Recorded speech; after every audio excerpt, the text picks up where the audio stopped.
Hello friends, అందరికీ నమస్తే. Welcome back to our channel Srinivasa creations.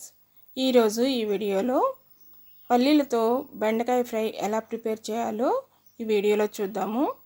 బెండకాయ ఫ్రై అంటే డీప్ ఫ్రై చేస్తారు, అలా కాకుండా డీప్ ఫ్రై లేకుండా పొడి పొడిగా ఎలా వస్తుందో ఈ వీడియోలో నేను మీకు చేసి చూపిస్తాను. ఫ్రై అనేది మామూలుగా బెండకాయ అయితే బంకలుగా ఉంటుంది, బంకగా సాగుతుంది. అలా కాకుండా జిగురు లేకుండా చక్కగా ఎలా వస్తుందో ఈ వీడియోలో చూసేద్దాం. నేను బెండకాయను చక్కగా శుభ్రంగా కడుక్కున్నాను. పొడి క్లాత్తో తుడుస్తారండి, నేనైతే తుడవలేదు. తుడుచుకోకుండానే ముక్కలు అనేవి కట్ చేసుకున్నాను. అలానే ఒక ఉల్లిపాయ, 2 పచ్చిమిర్చి కట్ చేసుకున్నాను ముక్కలుగా. వీటిని ఇప్పుడు ఎలా చేయాలో చూద్దాము. నేను స్టవ్ పైన ఒక పాన్ అనేది పెట్టుకున్నాను, స్టవ్ అనేది వెలిగించుకున్నాను. ఇప్పుడు దీంట్లోకి ఫ్రైకి సరిపడినంత ఆయిల్ అనేది యాడ్ చేసుకుంటున్నాను. కొద్దిగా హీట్ అయిన తర్వాత ఆయిల్ అనేది యాడ్ చేసుకుంటున్నాను. ఈ ఆయిల్ అనేది హీట్ అవ్వాలి. ఇప్పుడు హీట్ అయిన తర్వాత మనం దీంట్లోకి ఒక 1/2 స్పూను జీలకర్ర అనేది యాడ్ చేసుకుంటున్నాను.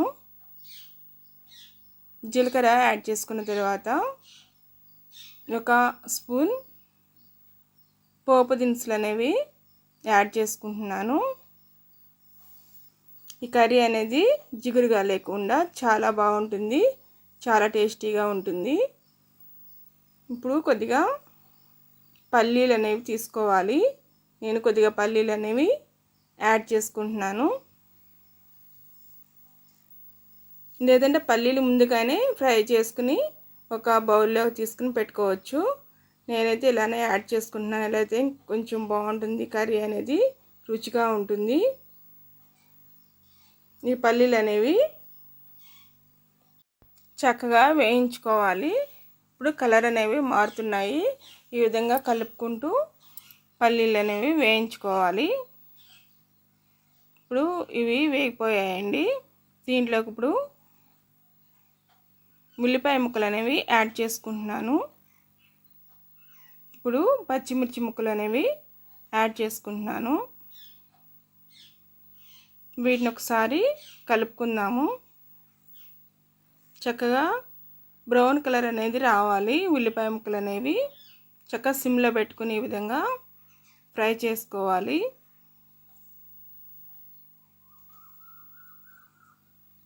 ఒక 2-3 నిమిషాలు అనేవి వేయించుకోవాలి ఈ విధంగా.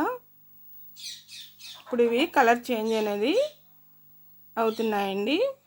ఇప్పుడు దీంట్లోకి 2 కరివేపాకు రెమ్మలు అనేవి యాడ్ చేసుకుంటున్నాను. వీటిని కూడా ఒకసారి కలుపుకుందాము. ఈ విధంగా చక్కగా కలుపుకోవాలి. ఇప్పుడు ఉల్లిపాయ ముక్కలు అనేవి కలర్ అనేవి చేంజ్ అయ్యాయి. దీంట్లోకి ఇప్పుడు మనం కట్ చేసి పెట్టుకున్న బెండకాయ ముక్కలు అనేవి యాడ్ చేసుకుందాము. హై ఫ్లేమ్ అనేది పెట్టకుండా చక్కగా లో టు మీడియం ఫ్లేమ్లోకి చేంజ్ చేసుకుంటూ ఈ ఫ్రై అనేది చేసుకోవాలి. అప్పుడే చాలా బాగా వస్తుంది. ఇప్పుడు బెండకాయ ముక్కలు అనేవి యాడ్ చేసుకుంటున్నాను. బెండకాయ ఫ్రై అనేది జిగురు లేకుండా చక్కగా పొడి పొడిగా ఎలా వస్తుంది అని అనుకుంటున్నారేమో మీరు.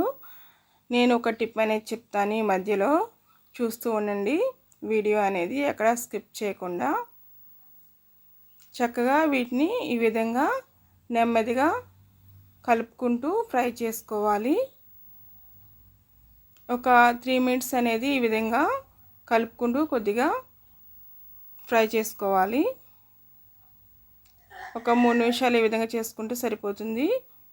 ఇప్పుడు 3 నిమిషాల తర్వాత దీనిపైన ఒక మూత అనేది పెట్టుకోవాలి. మూత అనేది పెట్టుకొని ఒక 5 నిమిషాలు లో ఫ్లేమ్లో మనం మగ్గించుకోవాలి. అప్పుడు మీకు చూపిస్తాను మగ్గించుకున్న తర్వాత ఎలా వచ్చాయో బెండకాయలు అనేవి ముక్కలు. ఇప్పుడు మూత అనేది పెట్టేసుకుంటున్నాను.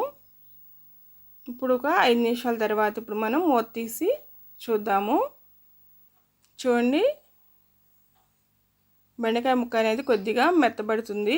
మీకు ఇప్పుడు చూపిస్తాను ఒకటి తీసుకుని ముక్క అనేది.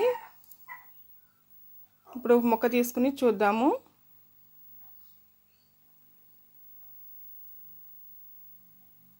చూడండి,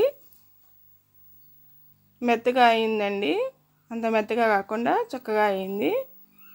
చూసారా, జిగురు అనేది ఎక్కడన్నా ఉందేమో, జిగురు లేకుండా చక్కగా పొడి పొడిగా ఉంది. చూసారు కదా మీరే. ఈ విధంగా కలుపుకోవాలి. ఒక 2-3 నిమిషాలు చక్కగా ఈ విధంగా లో ఫ్లేమ్లో పెట్టుకుని కలుపుకుంటూ ఉండాలి.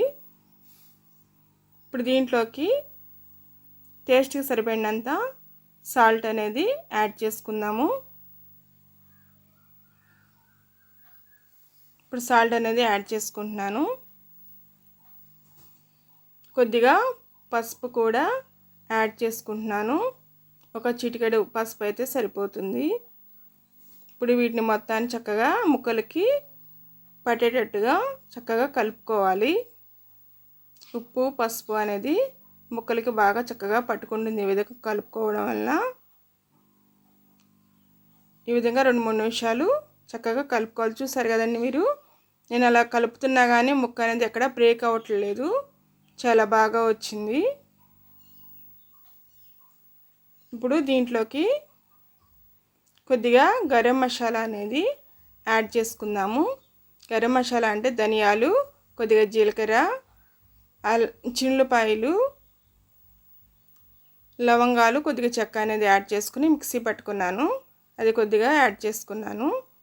ఇప్పుడు కారం అనేది సరిపడినంత కారం యాడ్ చేసుకుంటున్నాను. మీరు కొద్దిగా ఎక్కువగా స్పైసీగా తింటే ఇంకొంచెం యాడ్ చేసుకోవచ్చు. ఇప్పుడు మొత్తాన్ని చక్కగా కలిసేటట్టుగా కలుపుకోవాలి.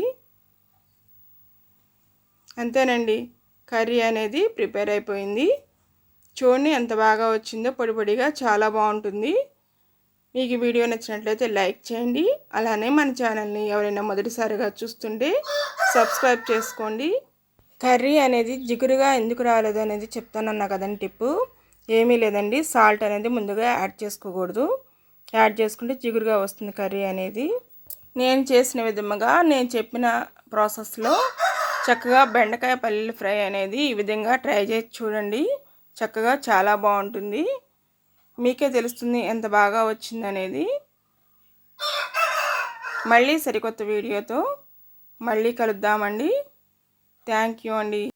హైప్ని కూడా ప్రెస్ చేయండి. Thanks for watching.